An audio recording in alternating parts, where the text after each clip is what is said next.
Uhum. Retomando o depoimento do ex-presidente. Senhor ex-presidente? Senhor ex-presidente? Então, só para concluir, o Jacob Bittar, ele não foi acolhido, ele chegou a passar semana lá. Isso. E que época que aconteceu que ele ficou lá com você passando? Ou uma semana, algumas semanas, eu não sei. Isso foi, me parece que 2000 e...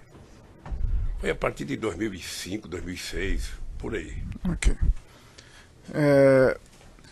Depoimento prestado aqui nos autos, inclusive hoje, o senhor Bunlai falou que por volta de agosto de 2010, o senhor Jacob Bittar manifestou interesse em comprar um sítio, porque ele queria que, em alguns depoimentos também, reunir as famílias. Dentro desse contexto de amizade com o senhor, vocês chegaram a conversar sobre isso? Não. Em algum momento? É isso que eu fico muito fulo da vida, porque como é que as pessoas decidem? O Zé Carlos Bunlai conversou com o Jacob Bittar, o mínimo que eu esperava é que ele falasse para mim, olha, você vai comprar um sítio para quê? Não, eu não estou perguntando ao senhor quando foi comprado ou quando você tomou conhecimento. Eu estou perguntando se nas suas relações de amizade com o senhor Jacob Bittar, não, esse assunto entrou em discussão. Ok. Em depoimento, o senhor Fernando Bittar relatou que vocês, o senhor presidente e a dona Marisa, poderiam usar o sítio como quiserem. O senhor pode falar um pouco disso, por gentileza? Quando eu fiquei sabendo do sítio, ou seja, que o sítio era do Jacob Bittar, que eu fui lá, eu fiquei sabendo que o Jacob Bittar tinha dito para a dona Marisa que poderia colocar lá parte do acervo. Uma parte do acervo foi colocado no Banco do Brasil, que eram as coisas que tinham valor, que estão lá até hoje. Outra parte do acervo foi colocado em contêiner, sobretudo papel mais valioso, e foi guardado que empresa foi? Graneiro. E o que foi lá para casa era dois tipos de coisa. Primeiro, eu posso até dizer de forma pejorativa, tralha, que era roupa, camisa de time de futebol, muitas, a Polícia Federal foi lá, deve ter achado, sabe, de todos os times do Brasil. Jaleco de fotógrafo, tinha uns 50 tapetes, sabe, de tudo quanto é lugar lá, e bebida, muita cachaça, sabe, um pouco de uísque e vinho de menos qualidade, que eu também não conhecia, tá? E que denunciaram que era uma adega, na verdade era um quarto, sabe, que se alguém dissesse que era adega para o entendedor, mandava prender, porque era um quarto que não tinha nem ar-condicionado, nem refrigeração para guardar vinho. Então era isso. Então o Jacob Bittar tinha essa preocupação. Hoje, na minha opinião, o Jacob Bittar tinha outra coisa. Tá? O Jacob Bittar, eu acho que ele tinha, na consciência dele, a preocupação do que ele ia fazer quando a gente deixasse a presidência. Sabe? Então eu acho que quando ele comprou o sítio pensando em ele estabelecer um lugar para que ele pudesse convidar a gente e passar, sabe, tempo junto. Okay. E ele era muito amigo da Marisa. A Marisa tratava ele com uma fidalguia e com respeito profundo. E eu acho que ele se sentia confortavelmente bem, sabe, com a dona Marisa, porque ela tratava ele com dignidade. Então a pergunta é se os senhores tinham liberdade para usar o sítio como quiserem, como o Fernando Bittar disse à época, como quisesse. Eu, na verdade, gostava de usar quando eles estavam lá. Ok, mas o senhor tinha liberdade, sabe, de usar? Não, eles disseram que eu podia utilizar. Ok. Também no depoimento que o senhor prestou no aeroporto de Congonhas, o senhor relatou o seguinte: eu fui conhecer o local no dia 15 de janeiro. Sei também dito pelo companheiro Fernando, pelo Jacob Bittar e pelo Jonas, que uma das ideias deles era não só que eu tivesse um lugar para descansar, mas também que eu tivesse alguma coisa para guardar, tralhas de Brasília, que é muita tralha que a gente ganha. Então, além dessa questão das tralhas, que o senhor usou essas palavras, também era uma ideia que o senhor pudesse descansar lá no local? Sim. Ok. No depoimento que o senhor prestou em Congonhas... Até hoje tem muita gente que oferece, o Lula quer passar um dia na praia, quer passar um dia no... Sabe? Ok, senhor ex-presidente. Senhor ex-presidente, no depoimento que o senhor prestou no aeroporto de Congonhas, o senhor... No aeroporto de Congonhas... Na condução positiva, que foi declarado depois que o fato está validado, né, doutor? O Supremo deu eficácia para frente, né, doutor? Discussão a ser feita. Não é discussão, porque o acordo da STF foi explícito nesse sentido. Mas eu posso prosseguir com minhas perguntas. Senhor ex-presidente, no depoimento que o senhor prestou no aeroporto de Congonhas, o senhor relatou que era uma sacanagem da imprensa sobre a divulgação do sítio, porque aquilo era sigiloso, aquilo era segredo. O que o senhor quis dizer com isso? Eu quero dizer que é o seguinte, que um presidente da República, que deixou a presidência da República com 87% de bom e ótimo, não tinha o direito de colocar o pé numa praia, não tinha o direito de colocar um pé no hotel, não tinha o direito de chegar no aeroporto. Sabe? Não tem, se um dia você ficar famoso, você vai perceber o quanto é difícil. Quanto é difícil. Você, na verdade, fica prisioneiro. Tá? Prisioneiro. Tanto que eles sabiam que o lugar que eu me sentia mais confortável era ou no Torto ou no Alvorada. Porque lá eu tinha segurança de que ninguém estava bisbilhotando, sabe, a presidência da República. Tá? Por isso, sabe, que era importante que tivesse isso. Tudo bem, senhor ex-presidente. Senhor ex-presidente, qual é a frequência de utilização do sítio de Atibaia por você e por dona Marisa? Não sei, querido, não sei. Mas uma média. Se eu estivesse viajando, sabe, eu ia menos, se eu não estivesse viajando, eu ia mais, e dependendo de quanto que o Jacó poderia ir. Tá. Senhor ex-presidente, o senhor tinha intenção de comprar o sítio? Eu, na verdade, pensei em comprar o sítio para agradar a dona Marisa em 2016. Eu tive pensando, porque se eu quisesse comprar o sítio, eu tinha dinheiro para comprar o sítio. Acontece que o Jacobitá não pensava em vender o sítio. Ok. O Jacobitá tinha aquilo como patrimônio. Eu queria exibir para o senhor ex-presidente o evento 2, anexo 286, excelência, que é uma minuta de escritura de 2012, em que consta o senhor ex-presidente e a senhora ex-primeira-dama como adquirentes do sítio. Isso em 2012. Isso foi apreendido na sua residência. Lá em 2012, o senhor tinha interesse em comprar o sítio? Não, então por que esse documento foi encontrado na sua casa? Porque certamente alguém tinha interesse de vender. Alguém tinha interesse de comprar? Sabe? Não. Não? Nem sempre. Mas tem o nome do senhor aí. Não, veja. Ó, se for feita uma minuta, se foi o Fernando Bittar que fez a minuta, ou foi o Jacob Bittar que fez a minuta, sabe? Obviamente que, como eu era amigo deles, eles poderiam ter oferecido para mim. Eu, se quisesse comprar o sítio, eu teria comprado porque eu tinha dinheiro para comprar o sítio. Ok. Eu não comprei o sítio e não comprei em 2016, que teve outra minuta. Ok. E por que esse documento foi encontrado em sua residência, senhor ex-presidente? Ora, porque se a ideia era tentar mostrar que o Lula deveria comprar, deveria ter entregue lá em casa. Tá? Okay. Deveria ser entregue. Isso foi entregue ou para mim, ou para minha mulher, ou para alguém. Ok. Qual é o erro de ter sido voltado da minha casa? Foi feito para entregar para nós. Senhor ex-presidente, da casa do vizinho que era complicado. O senhor Emílio, em depoimento prestado nessa ação penal, relatou que tinha muito apreço pelo senhor. Quem? O senhor Emílio Odebrecht. Ele relatou que tinha muito apreço ao senhor porque o senhor era um homem que sabia ouvir as demandas da organização. E eu por ele. Ok. E, nesse contexto, ele alegou que tratava com você de assuntos da Petrobras e assuntos relacionados ao setor petroquímico. O senhor confirma que tratou desses assuntos com o senhor Emílio Odebrecht? É porque perguntado assim, truncado. Não estou truncado. Pode com calma, senhor presidente. Responder a minha relação com o Emílio Odebrecht. O Emílio era um dos mais competentes empresários brasileiros. Aliás, herança do velho pai dele, que era uma figura excepcional, tá? Que eu tive o prazer de conhecer. Tá? A minha relação com o Emílio era uma relação de um homem preocupado não apenas com o desenvolvimento do Brasil, mas preocupado com o desenvolvimento da economia brasileira em relação ao mundo. O Emílio Odebrecht tinha relação. Quando eu fui candidato em 89, eu já viajava para a América Latina, só tinha 2 embaixadores do Brasil no exterior, na verdade. Um era o representante do Banco do Brasil, que tinha em quase todo lugar, e o outro um representante da Odebrecht. Onde fizesse reunião, tinha lá o cara, o seu Lula, eu sou representante da Odebrecht. Tá? Então a Odebrecht, ela tinha muita representação na América Latina, ela tinha muita representação na África. Até porque foi a única empresa que trabalhava em Angola no tempo da Guerra Civil. Ela atendia tanto os interesses do Zé Eduardo, que ganhou a Guerra Civil, quanto do líder da oposição, sabe? Eles conseguiam conviver. Bom, com base nisso, eu tinha uma relação com o Emílio, uma relação profissional, republicana, decente, digna e respeitosa.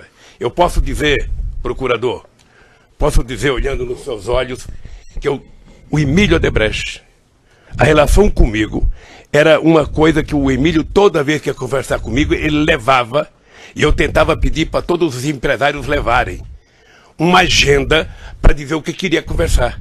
Porque se não leva agenda, começa a contar piada, começa a conversar, daqui a pouco meia hora de audiência acabou. E o Emílio sempre discutiu comigo interesses desse país, interesse da indústria nacional, interesse de política de inovação, interesse de política de investimento do Brasil no exterior. É por isso que eu fui a Angola em dezembro de 2003 e fiz um discurso onde o Estadão fez uma matéria me criticando porque eu dizia que os empresários brasileiros eram covardes, não tinham coragem de investir no interior. Porque o investimento do Brasil no exterior era fincar a bandeira nacional em qualquer país, como fez o Canadá no Brasil no começo do século passado, como fez a Inglaterra no Brasil no começo do século passado, como fez os Estados Unidos, construindo ferrovia hidrelétrica, e eu acho que o Brasil tinha obrigação. E isso eu discutia com o Emílio, discutia com outros empresários. O setor do álcool, eu passei um tempo tentando convencer o setor sucroalcooleiro a utilizar a África para vender etanol para a Europa. Senhor ex-presidente, o senhor Emílio realmente gostava muito do senhor, ele até ficou envergonhado no Ministério Público, não lembrou a data do seu aniversário. É, grave. E naquela oportunidade... Ele devia ter me mandado um presente. Naquela oportunidade, ele apresentou algumas agendas com pautas do setor petroquímico, essas agendas aí que o senhor falou que pedia. Então, ele tratou com o senhor sobre a petroquímica? Não necessariamente. Eu estou perguntando. Na verdade, eu estou perguntando. A pergunta tem um pressuposto que não pode ser... Ele já foi perguntado no começo. O senhor tratou sobre essas questões petroquímicas com ele? Quando? Nessas várias audiências que o senhor teve. Em vários momentos a gente discutia indústria química, petroquímica, óleo, gás. Ótimo. Isso é discutido com todos os empresários. Tudo bem, senhor presidente. Aliás, discutia muito com a Abdib, que era a empresa, e com o Sindicato das Indústrias Pesadas no Brasil. Senhor ex-presidente, posso continuar a perguntar? Pode. Tudo bem.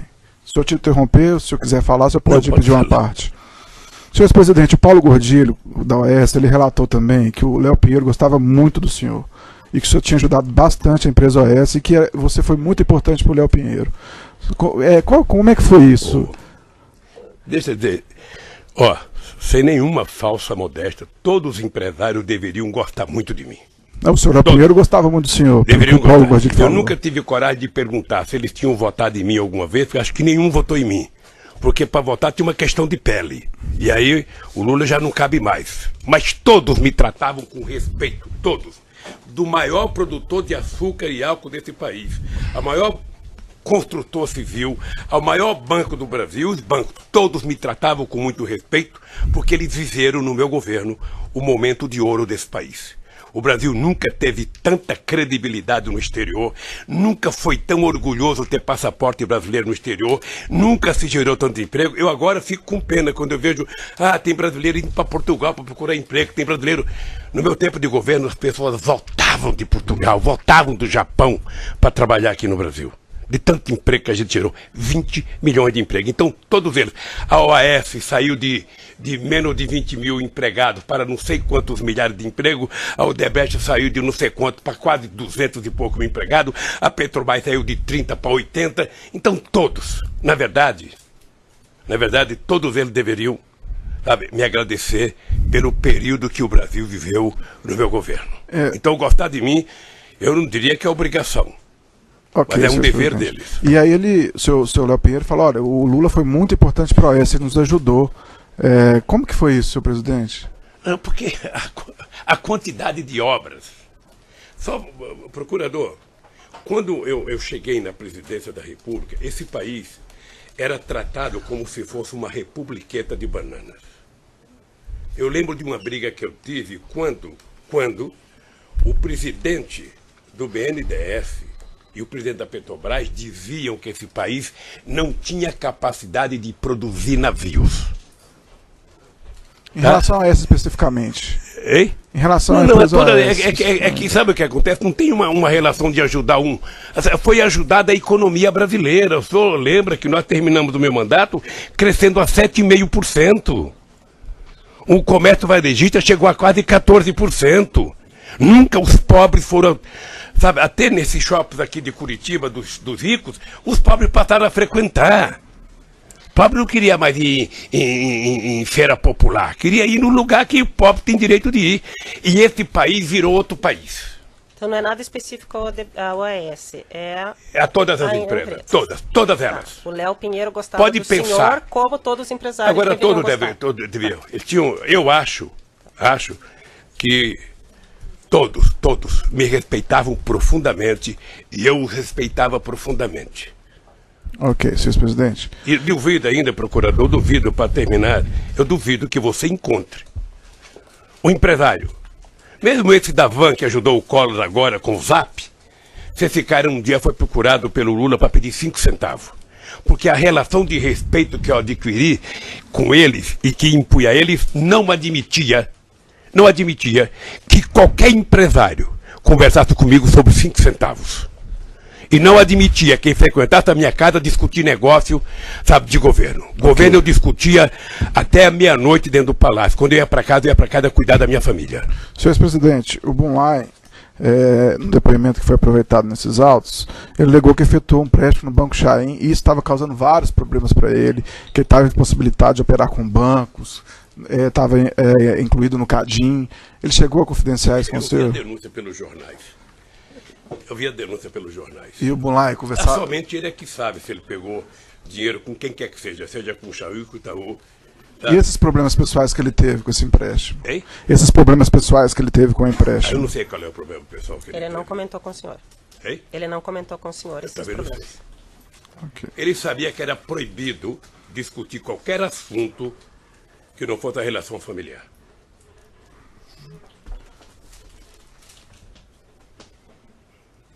Senhor presidente, nos e-mails apreendidos no Instituto Lula, diversos encontros do senhor Bunlai com o senhor, entre eles eu vou citar alguns. No dia 6 de março de 2014, o senhor Bunlai e o senhor encontraram com o embaixador do Catar. Por qual motivo esse encontro do Bunlai com o senhor? Procurador, sabe que perguntar uma reunião de um ex-presidente da República com um empresário ou com um embaixador, eu certamente recebi mais empresários no Instituto do que eu recebia como presidente da República, que eu tinha mais tempo livre. E todas as pessoas que me procuravam para discutir, sabe, como nós vamos fazer o Brasil voltar a crescer, como nós vamos fazer com que a economia do Brasil volte a ser respeitada. Olha, se alguém trouxe alguém do Catar, eu não sei se foi para discutir o assunto de Olimpíadas ou de futebol, mas eu não sei se teve o embaixador do Catar comigo. Se tiver na minha agenda, deve ter tido alguma razão. Mas eu recebi muitos empresários. Okay. Recebi muitos empresários, muitos embaixadores, muitos ex-presidentes, muitos primeiros-ministros. Existe um encontro também do senhor Bunlai e o senhor André Esteves com o senhor no Instituto Lula. Qual motivo teria esse Só pela ordem, encontro? excelência, na verdade, existe um apontamento, não necessariamente a existência do Eu vou encontro. corrigir a Eu não pergunta, sei, senhor não ex-presidente. sei. Existe um apontamento de um encontro do senhor com o André Esteves e com o Bunlai. Eu não lembro se eu tive com o André Esteves. Ok. Junto com o Bunlai. Senhor ex-presidente, existe um apontamento quanto a isso. Por qual Eu não motivo você sei acha se que pode tive. ter tido um assunto em comum? Sabe? Algum assunto em comum que o senhor possa ter tido com eles? Se teve algum assunto em comum que eu não sei, deve ter sido o Zé Carlos Bunlai, dificuldade econômica, querendo que o BTG salvasse a empresa, como todo mundo fazia. Ok, E nem senhor. sempre salvava. Ok, senhor ex-presidente.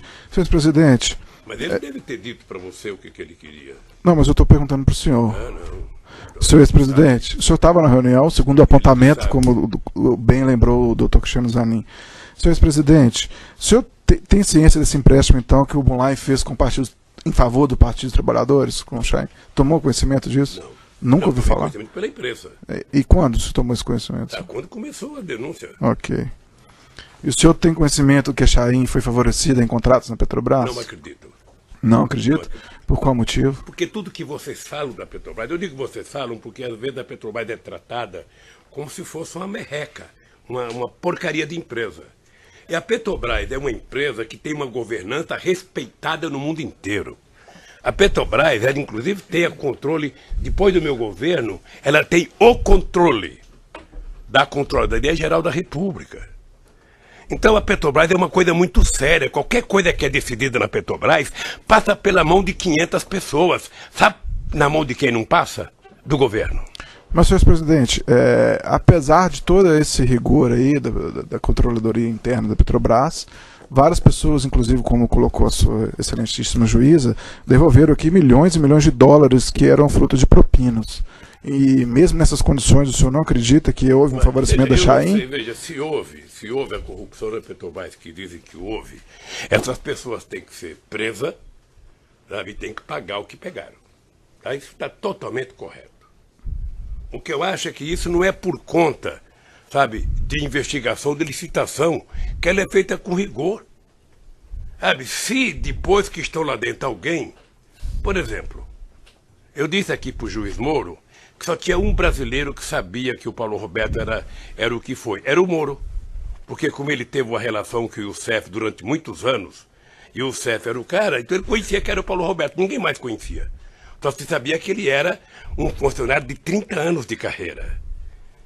Então se alguém, depois que entrou, virou ladrão, ou se alguém, sabe, participou de uma licitação honesta e ganhou, e depois resolveu daquele problema pagar a propina, eu, sinceramente, a palavra propina também é uma coisa nova no dicionário brasileiro, porque eu acho que teve muita gente, é opinião minha, fazendo evasão fiscal e depois encontrou muito mais cômodo achar um culpado, que era a tese da concussão. Arruma um culpado, joga em cima dele e livra a sua cara. E o senhor tomou conhecimento como foi quitado esse empréstimo do Bunlai com o Chaim? O senhor tomou conhecimento? Não, porque o Bunlai não tinha que prestar conta para mim. Tá, mas o senhor não tomou Prestar conhecimento. conta para a Receita Federal. Ok. Senhor presidente, o senhor tomou conhecimento que o Bunlai efetuou as obras no sítio, no Atibaia? Não, Não tomou, em hora, em nenhum momento? não. Nenhum momento? Não, não. Já perguntou, já Em respondeu. nenhum momento o senhor indagou quando você teve encontro com ele sobre o custo dessas obras? Em nenhum momento, quando o senhor encontrou com ele, o senhor indagou sobre o custo de obras? Não. Não, porque não era, o sítio não era meu, eu não tenho obrigação de perguntar e de saber. Senhor presidente,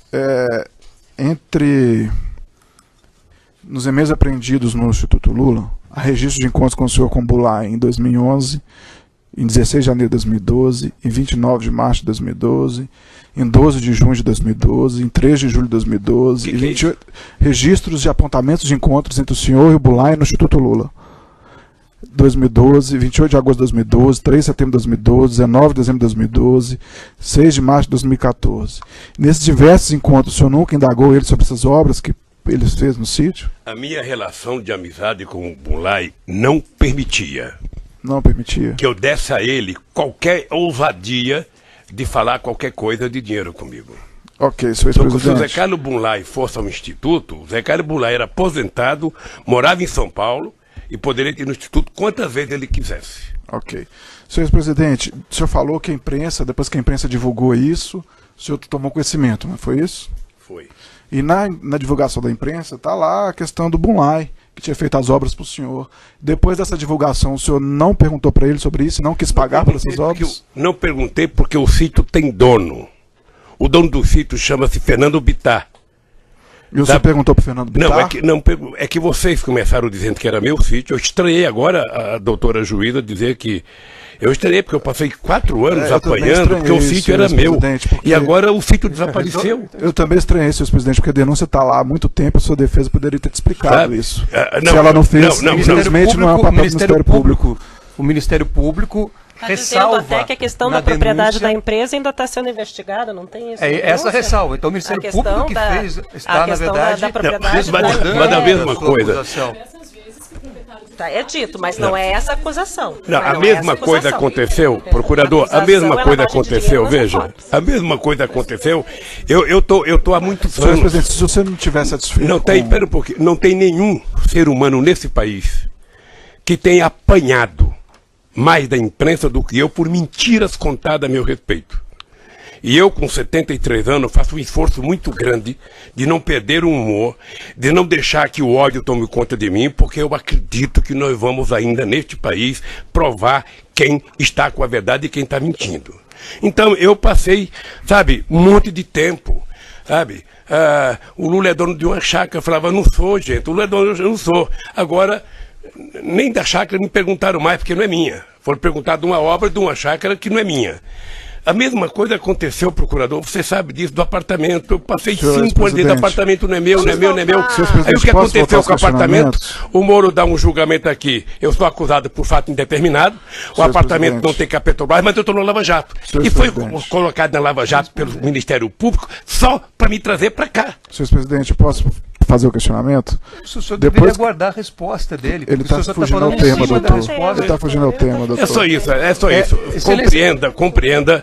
Compreenda que, embora eu tenha um casco duro, eu respeito o senhor presidente. Se uma bala pega no mesmo lugar, muitas vezes machuca. E eu estou cansado. Eu estou cansado de mentira. A mentira é contada aqui e é transformada em verdade pela imprensa. Senhor presidente, tenho o maior respeito pelo senhor. O senhor está aqui para se defender e a oportunidade do senhor é essa. Se o senhor quiser ficar em silêncio, o senhor tem essa oportunidade. Sabe por que eu não estou para me defender aqui? Sabe por quê? Porque quando vocês dizem uma coisa, dá 20 minutos no Jornal Nacional. Esse moço aqui, que é meu advogado, ele dá uma resposta, não passa 2 segundos. Senhor presidente, então é uma desproporção isso. Nós vivemos na democracia, o processo é público. Mas eu posso questionar o senhor? A democracia é mais para um do que para os outros. Não, uma questão de ordem, excelência. Não, doutor. É uma questão de ordem. Eu acho que isso está previsto em lei.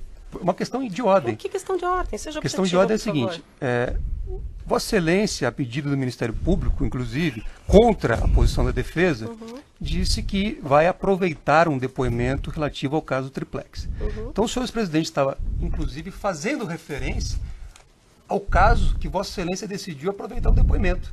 Então, me parece que aproveitar o depoimento sem dar a ele a oportunidade de falar sobre o assunto configura um cessamento de defesa. Esse fato já está julgado, senhor Jamin. Eu diria a Vossa Senhor Cristiano, o que vai ser aproveitado daquele depoimento são os fatos relativos a essa denúncia, mas não a relativa ao Triplex. E ele está atacando algo que já foi decidido.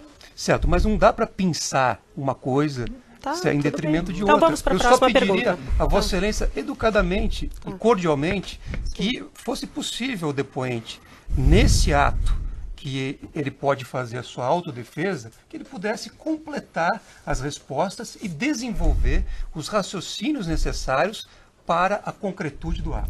Mas se ele fugir do assunto e começar com um discurso político, doutor, infelizmente eu estou comandando a audiência, eu vou ter que cortar. Doutora, inclusive, o problema é que esse assunto não tem um tema específico, porque inventou-se 2 palavras mágicas. O PowerPoint e o contexto. Isso já foi passado. E nessas 2 palavras parece uma perguntas? Caçamba de jogar problema. Vamos às perguntas. Então tudo está dentro do contexto, porque a mentira tem que ser... Senhor presidente, o senhor está aqui para se defender, o senhor fique tranquilo, se for mentira, se for mentira, o órgão acusador do Ministério Público ele não tem interesse em condenar pessoas por fatos que são falsos. Então o senhor fique tranquilo com relação a isso. Vocês já conseguiram até me tirar do processo eleitoral. Senhor presidente, não foi... Porque sabia que se eu fosse candidato eu ganhava no primeiro turno das eleições. A primeira coisa foi me condenar de forma apressada para me tirar. Pelo Quem tirou